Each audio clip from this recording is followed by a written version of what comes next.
On my birthday, my brother hit my 14-year-old son with a baseball bat and broke his hips. My parents defended him and called it a man teaching a lesson. I protected my kid instead and watched their perfect family title burn to ash. Hey Reddit, my family's always treated my brother like a saint and me like the problem. I built my own life, my own success, and kept my distance. But turns out, walking away wasn't enough. They brought the chaos right to my doorstep. Let me start from the beginning. My name's William Carter, and I've spent 20 years earning a living the hard way. Long days, calloused hands, and jobs done right.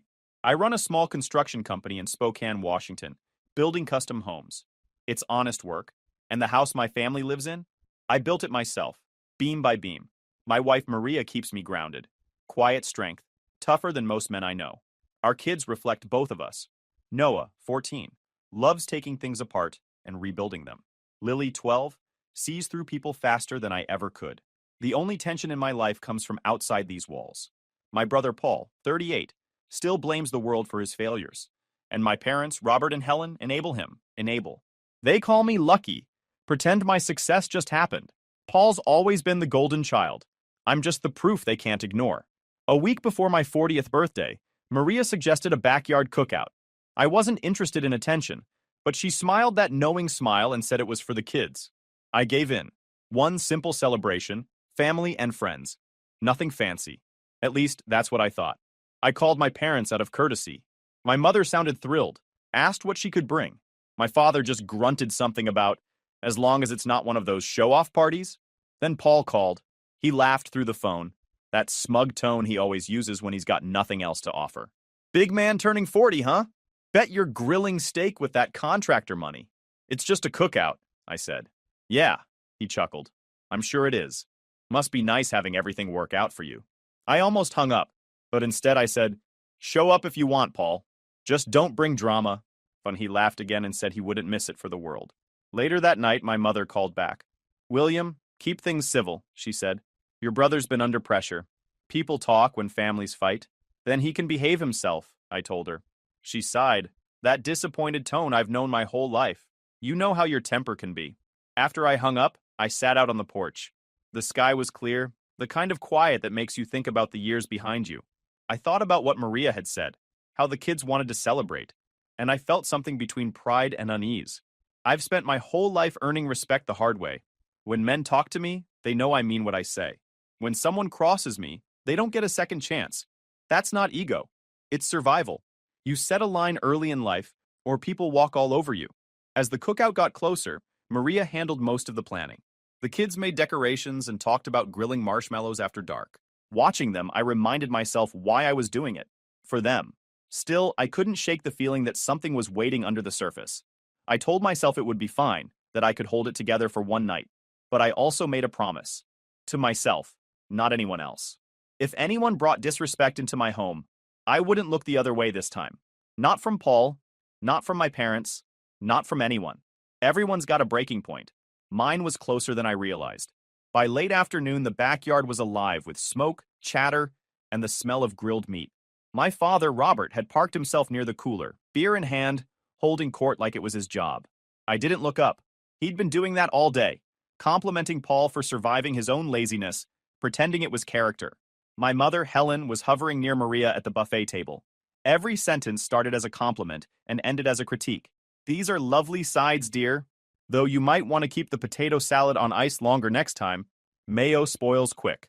Maria just smiled, polite and unbothered, the way she always is when someone tries to get under her skin. Paul had arrived an hour late, wearing sunglasses like he was avoiding daylight. He'd slapped my back, called me birthday boy, then looked around the yard like he was inspecting someone else's success. Nice setup, Will, he said. Guess construction money buys a decent backyard. I didn't bite. Hard work does, I told him, turning back to the grill. Throughout the evening, he kept tossing out little jabs. You still swinging that hammer yourself? Or you got guys doing the dirty work now? Bet you pay someone to mow this perfect lawn too, huh? He wanted a reaction. He didn't get one. Across the yard, Noah was showing his new electric skateboard to the cousins. The board was sleek, his pride and joy. He'd spent weeks helping me with odd jobs to earn it. The kids circled around as he explained how the throttle worked. Then Jake, Paul's 15-year-old son, swaggered in. Cool board, he said, grabbing it before Noah could answer. He kicked off and started circling the yard, accelerating fast. The other kids cheered until he nearly clipped a lawn chair and almost crashed into the fence. "Jake, stop!" Noah called out. He sounded calm, just firm. "Give it back before you break it." Jake smirked and swung around. "Relax, dude. It's just a toy." "It's not a toy," Noah said. "It's mine. Hand it over." Before Jake could respond, Paul's voice cut through the laughter. "Hey, don't talk to him like that." The yard went quiet. Everyone looked up. Paul swaggered over, beer in one hand, that half grin on his face. "You don't snatch things from your cousin and start barking orders. You're acting spoiled." Noah blinked, confused, but stood his ground. He took it without asking. "I just want it back." Paul chuckled. "Kid, when your old man teaches you some manners, maybe you'll understand family shares things." That's when I stepped forward. "He earned that board, Paul," I said, voice steady. "If you've got a problem, take it up with me." The silence after that was heavy, the kind where everyone holds their breath. Paul turned to face me fully. His eyes were glassy, cheeks flushed from beer. "Oh, come on. Don't tell me you're raising another soft one. Back in our day, a kid would have handed it over and learned some respect." I didn't move. "He's got respect. You just can't tell the difference between respect and obedience." Robert muttered from his seat, loud enough for everyone. "You're too aggressive these days, son. Always spoiling for a fight." I heard him, but I didn't answer. I looked at Noah instead. "Go inside, bud. Put the board away." Noah picked it up, nodded once, and walked toward the house without another word. Paul watched him leave, shaking his head, muttering something about raising soft men. I caught Maria's eyes across the table. She was tense, jaw tight but silent. She knew the line had just been drawn. For a few minutes, the air in the yard was thin. My crew glanced at me, waiting for a cue. I went back to the grill, flipped another steak, acted like the moment was gone. But it wasn't. Paul slammed his beer down on the table, foam spilling over. "You know what, Will? You think money makes you better than everyone here. But you've forgotten what family even means." "Family," I said without looking up, "means knowing when to shut your mouth at another man's house." A few guests tried to laugh it off, pretending the tension wasn't thick enough to choke on. Maria moved closer to the kids, her eyes scanning Paul like she could already see the trouble coming. Paul stared at me for a long second, then turned toward the cooler, grabbed another beer, and stumbled off toward the garage at the side of the house. Through the open side door, the garage cam blinked green above the workbench. His shoulders were stiff, jaw locked, the look of a man who decided he needed to prove something. I watched him go, my gut tightening. He didn't look angry. He looked dangerous. Maria came up beside me, voice low. "You should tell him to leave." "Not yet," I said. "If he wants to act up, let him do it where everyone can see. I'm not chasing him." She didn't argue, but she didn't look convinced either. Her hand rested on my arm, light but tense. The grill hissed as fat dripped into the flames, smoke curling up between us. The party chatter started again, softer this time, like everyone was pretending nothing had happened. But I could feel it. Underneath the music, beneath the laughter, something was shifting. Paul had gone quiet, and the quiet was worse than the noise. Maria leaned in just enough for only me to hear. "It's too calm," she said. "That's the kind of quiet that comes before something breaks." I didn't know it then, but she was right. Then we heard a scream.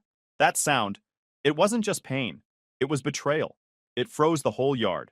The music stopped, the laughter died, and every head turned toward the house. For a second, no one moved.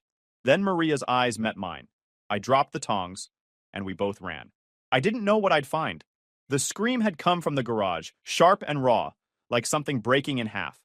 When I pushed the door open, the smell of oil and metal hit me first. Then the sight that burned itself into my memory. Noah was on the floor, one hand clutching his side, gasping for air.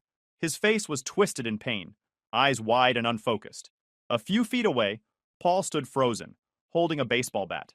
His knuckles were white around the handle, his expression blank, almost surprised at what he'd done.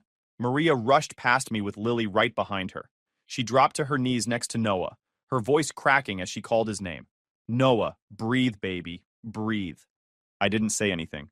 I just looked at Paul, then at my son. That's when everything inside me snapped. I charged him. The bat clattered to the floor when I hit him. My fist connected with his jaw, then again, and again. He stumbled back, hitting the wall, but I didn't stop. My only thought was that my son was lying there because of him. I don't remember shouting, but my throat burned. Maria screamed my name. I barely heard her. Paul's face was already a mess, his nose bleeding, his hands raised in defense. He tried to talk, but I didn't care. I kept swinging until Maria's hands grabbed my arm, her voice cutting through the noise. William, stop! You'll kill him. That was the first time I noticed everyone else. The guests had rushed in, crowding the doorway, staring like they'd walked into a nightmare. Robert pushed through them, shouting my name.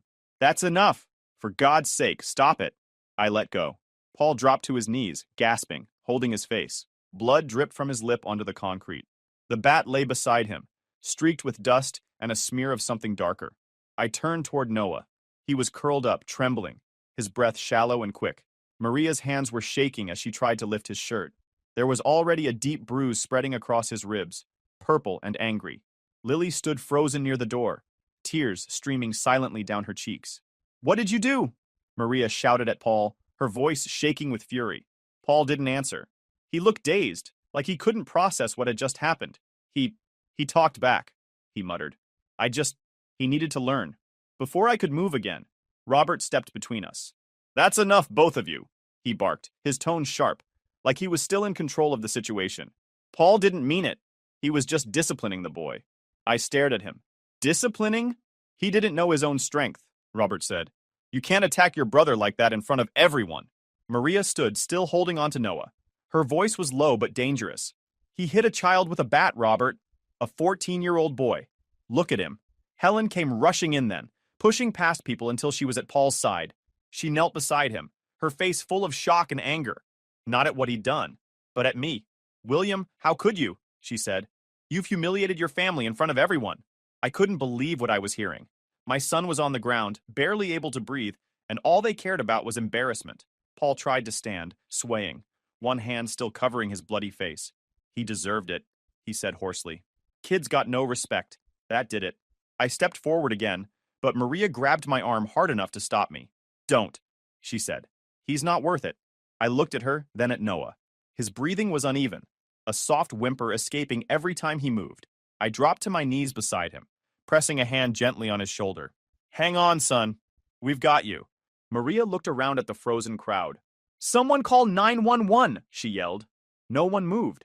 They just stood there, whispering, staring at the mess on the floor. My father's voice broke through again, stern and cold. You're not calling the police, he said. This is family business. We'll handle it. Maria's glare could have burned through steel. Our son has broken ribs, she said. You're worried about gossip? I'm calling them. She pulled her phone from her pocket and dialed. I heard her voice shake as she gave the address, described the scene, and said the words that made everything real. My brother-in-law attacked my son with a baseball bat. Paul started to panic, mumbling that it wasn't what it looked like, that he didn't mean it. Helen tried to hush him, wiping the blood from his face with a napkin, whispering, Don't say anything. Robert turned on me. You brought this on yourself, he snapped, always making him feel small. You push people long enough, they break. So I stood slowly, facing him. He didn't break. He's a grown man who hit a kid. There's a difference. For once, Robert didn't have a comeback. He just stared, jaw tight, eyes full of something between hate and disbelief. The sound of sirens began to rise in the distance. Blue and red lights flickered against the walls through the garage window. Lily moved closer to Maria, clutching her mother's sleeve. Mom, is Noah going to be okay? She whispered. Maria nodded, though her face said she wasn't sure. He will be, she said softly. He will. When the first officer stepped inside, the scene froze again. Noah on the floor, Maria holding him, Paul bleeding and silent. My parents in denial. The officer's eyes moved across all of us before settling on the bat. Who called this in? He asked. Maria raised her hand. I did, she said. He looked at Paul. You the one with the bat? Paul didn't answer. He just looked down, breathing hard.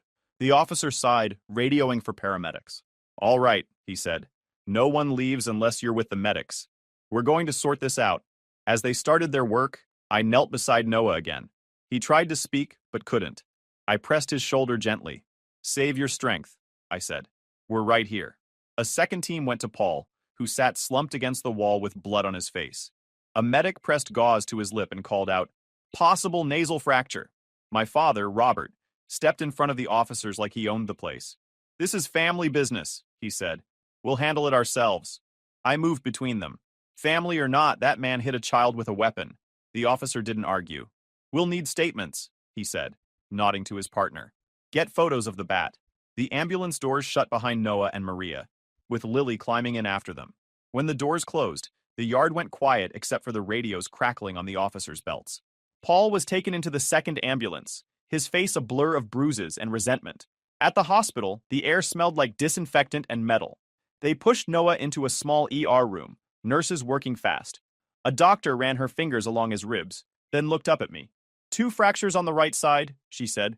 We'll order a scan to check for internal damage. Maria's composure broke then. She turned her face away, tears coming fast and silent. I stayed beside the bed, hand resting on Noah's shoulder. The only sound was the machines beeping steady. Across the hall, Paul sat in another exam bay, guarded by a police officer. His face was swollen, eyes bloodshot.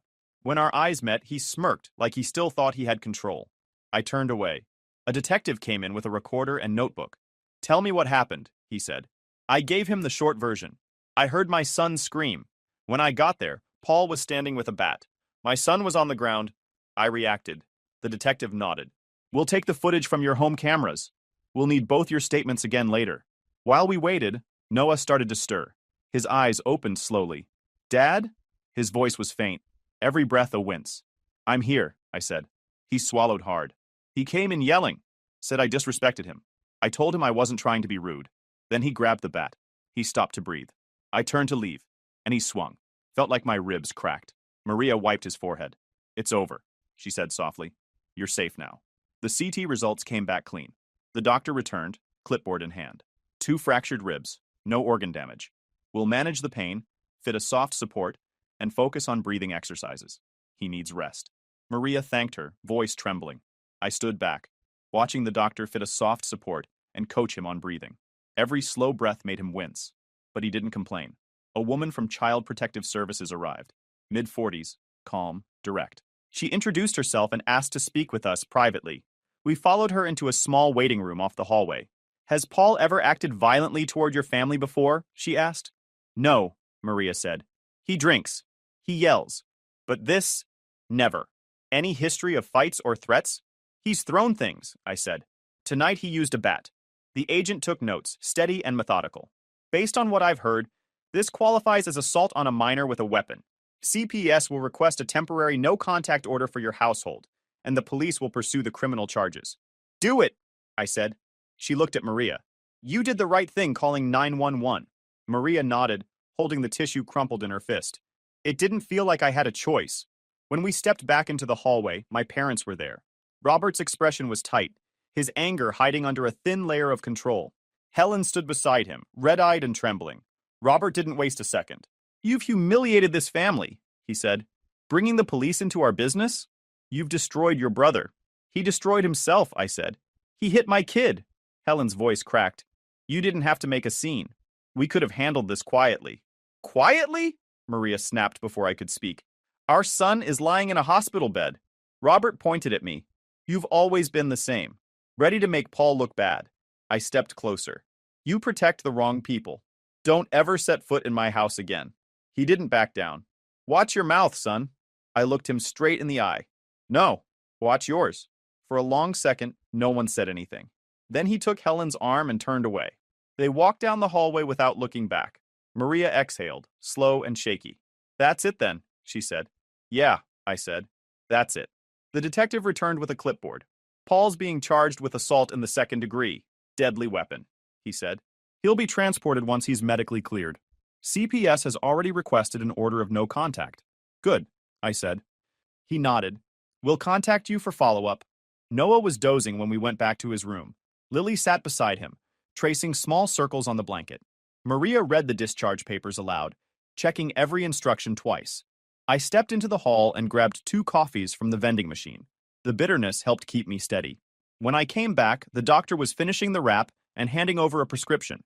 Pain meds, no sports, no heavy lifting. If he struggles to breathe, bring him back immediately. Noah managed a weak grin. Guess no skateboarding. Not for a while, I said. They released him just before dark. Outside, the air smelled like rain. I helped Noah into the truck, buckled him carefully, while Maria and Lily climbed in behind. The drive home was quiet. Every streetlight flickered across the windshield in slow rhythm.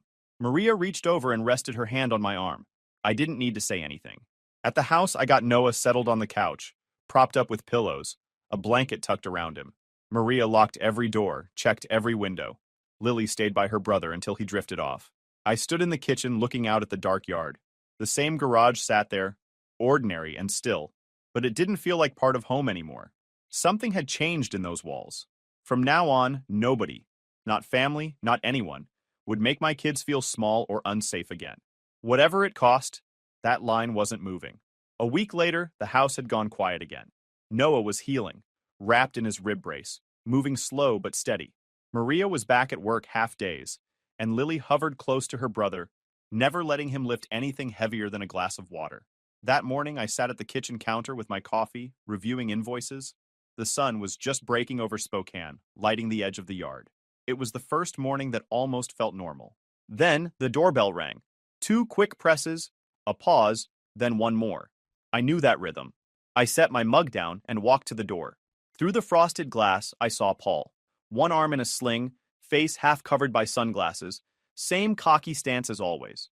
Even with a temporary no-contact order already in place, he showed up at my door. I opened the door halfway. "You shouldn't be here." He grinned like it was a joke. "Relax. I'm not here to fight, just to make things right. There's nothing left to fix." Paul reached into his jacket and pulled out a thick envelope, waving it like a prop. "This'll cover the hospital bills, and then some. Tell Noah to forget what happened, and we can all move on." I stared at the envelope, then back at him. "You think you can buy silence?" He smirked. "It's called being practical. You drop the charges, I cover the damage. Everybody wins. You get to stop acting like the hero." I nodded toward the security camera above the porch light.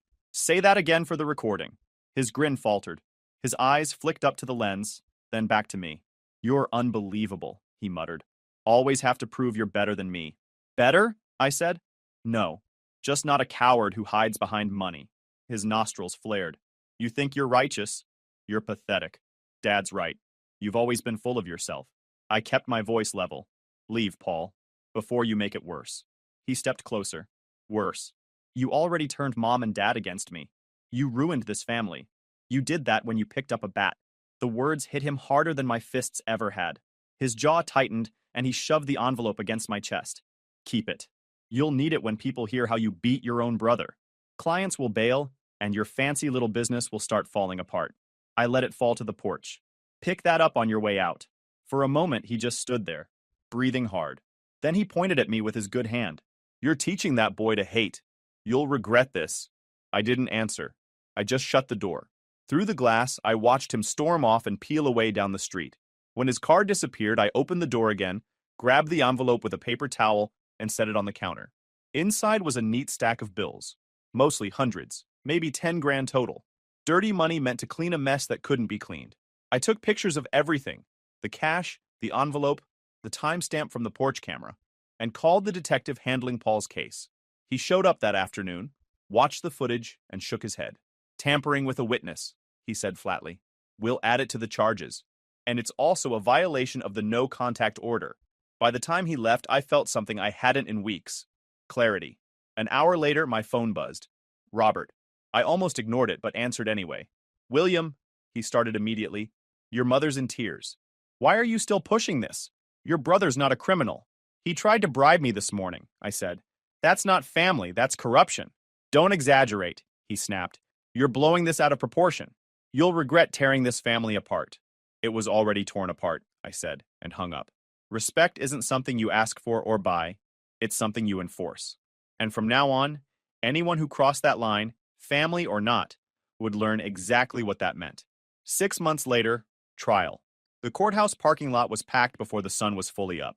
News vans lined the street, reporters clutching microphones, cameras pointed at the front steps. The porch video had made the rounds online. Cameras were already waiting. Spokane didn't get headlines like this often. I walked through the crowd without a word. Maria stayed close, her hand brushing mine. Inside, security ran bags through scanners. The smell of polished floors and burnt coffee filled the air. At the far end of the corridor, the courtroom door was open, the murmur of voices spilling out. I took my seat beside our lawyer, a steady man in his 50s with a calm, weathered face. Across the aisle sat Paul, his arm held awkward in a sling. His jaw was still tender. Faint yellowing lingered where the bruises had been. He wore a pressed suit, the picture of forced dignity. Behind him sat Robert and Helen, stone-faced. The judge entered. The bailiff called order, and the noise settled. Cameras weren't allowed inside, but I could feel every eye fixed on us. The prosecution opened first. The state presented the video from my home cameras, the one that caught Paul in the garage. The sound was faint, but the image was clear. Paul raising the baseball bat, the swing, the moment Noah fell out of frame. Gasps rippled through the room. Paul stared down at the table, jaw locked. Next came the porch footage. Paul standing at my front door, holding the envelope, offering a bribe. The audio played clear as day. Tell the boy to forget what happened, and we all walk away clean. The judge's eyes narrowed. The prosecutor didn't add commentary. He didn't need to. Maria took the stand next. She told the story cleanly. How she found Noah on the ground, how I reacted, how my parents tried to stop her from calling the police. She didn't raise her voice, but every word landed like a hammer. Then Noah walked up to testify. He moved carefully, still stiff from healing. He didn't look at Paul. I was fixing my skateboard, he said, voice steady. He came in angry, said I was disrespectful. I tried to leave, and he hit me.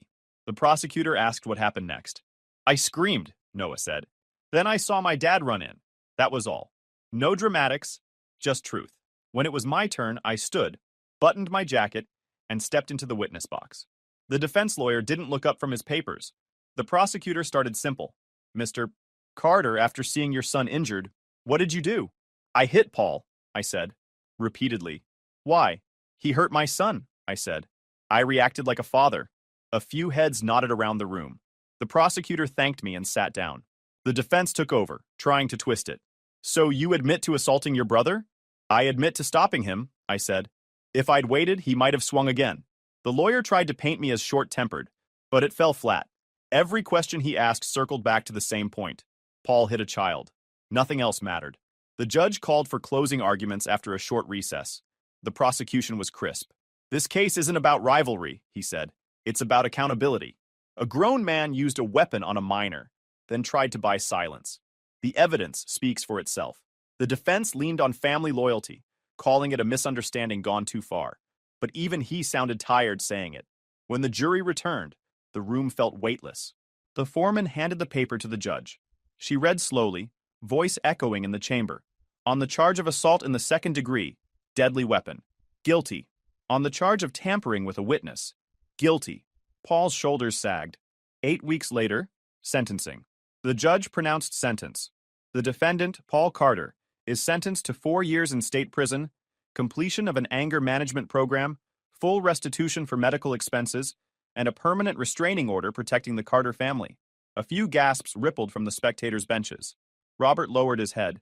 Helen pressed her hand to her mouth, shaking. The judge turned to me. The felony matter related to your altercation is dismissed. On the separate misdemeanor count of disorderly conduct, the court finds you guilty and imposes a fine and a brief anger management program. I nodded once. Understood. The gavel came down. Case closed. Paul sat motionless as deputies approached. When they pulled him to his feet, he turned toward me. His eyes burned with the same twisted pride he'd always carried. He didn't speak. He didn't need to. The look said everything. Blame, hate, refusal to learn. Maria touched my arm. Don't look at him, she whispered. He's not worth it. Outside, the air was sharp and cold. Reporters crowded the steps, shouting questions. Was justice served? Will you forgive your brother? But I didn't answer. Maria and I kept walking. Behind us, cameras flashed, the crowd closing around the courthouse doors. Later that day, we learned Paul's wife had filed for divorce. She'd packed up and left the house 2 days before the verdict. She knew how bad it would get, Maria said quietly. I didn't celebrate. I didn't feel victory, just the kind of peace that comes after a long storm. That evening, we stopped at a diner on the edge of town. Doctor said take it easy, not eat perfectly. Noah ordered fries anyway. Lily stole half of them, and for a moment, we were just a family again. On the drive home, Maria finally spoke. You did what needed to be done. I kept my eyes on the road. That's the only way I know. She nodded, and neither of us said another word. By the time we got home, the night was still and clear. I looked at the garage as we passed it. The memory didn't sting anymore. It just existed, part of the story, no longer controlling it. Justice wasn't revenge. It was the moment you stopped looking back. 3 years passed. The noise was gone, replaced by a steady rhythm of work, home, and peace. The chaos that once filled our lives had burned out. leaving something stronger behind. My construction company had doubled in size. I spent less time on the tools and more time teaching the next generation. Young workers who reminded me of myself 20 years ago. I made sure they understood that skill wasn't enough. Integrity mattered more. When I talked about leadership, I didn't quote books or bosses. I told them the truth. You earn respect by showing up when it counts. Noah worked summers for me now. 17, taller than me by an inch. Confident in his stance and quiet when he spoke. He was saving for college, planning to study engineering. Watching him handle blueprints and power tools with that calm focus made something settle in my chest. He'd turned the pain into drive. Lily, 15, had become sharper with age. She spoke her mind without hesitation, and I never discouraged it. She called out nonsense when she heard it, even from me. She was the kind of girl who'd never let anyone walk over her, and I was proud of that. Maria's garden had become her kingdom. Rows of flowers stretched along the fence, neat and alive. She said the work calmed her, but I knew it was more than that. It was how she rebuilt balance. She never talked about Paul or my parents anymore. Neither did I. Paul was still serving his sentence. Paul was 3 years down, 1 to go. I hadn't seen him since the day deputies took him from the courtroom. I didn't need updates. The system could handle him now. As for Robert and Helen, they faded out of our lives like background noise after a storm. They never reached out, and I never expected them to. The last I heard, they'd sold their house and moved south. I didn't send a forwarding address. I thought cutting them off would leave a hole, but it didn't. It left room. Space for the kind of peace I'd never known before. One Saturday in July, the 4 of us gathered in the backyard, the same yard where everything once shattered. The air was warm, the fire pit crackling. Noah had grilled steaks. Lily was roasting marshmallows. Maria sat beside me, her hand resting on my knee. The smell of wood smoke mixed with her perfume. It felt like the world had finally exhaled. Noah leaned back in his chair. "You remember that old skateboard?" he asked with a grin. Maria smiled. "The one that caused all this?" He laughed. "Yeah, I still have it in the garage. Thought about fixing it up, maybe hanging it on the wall." "Keep it," I said. "A reminder of how far you've come." He nodded, quiet again, watching the flames dance. Lily tossed a burnt marshmallow into the fire and said, "Can I take the truck tomorrow? I want to meet Ava at the bookstore." Maria raised an eyebrow. "You're 15. I'll drive slow," Lily said, smirking. I shook my head. "Not yet, kiddo. Learn patience first." She rolled her eyes but smiled anyway. The moment passed with laughter. Small, easy, real. The sun started to dip behind the trees, painting the sky orange.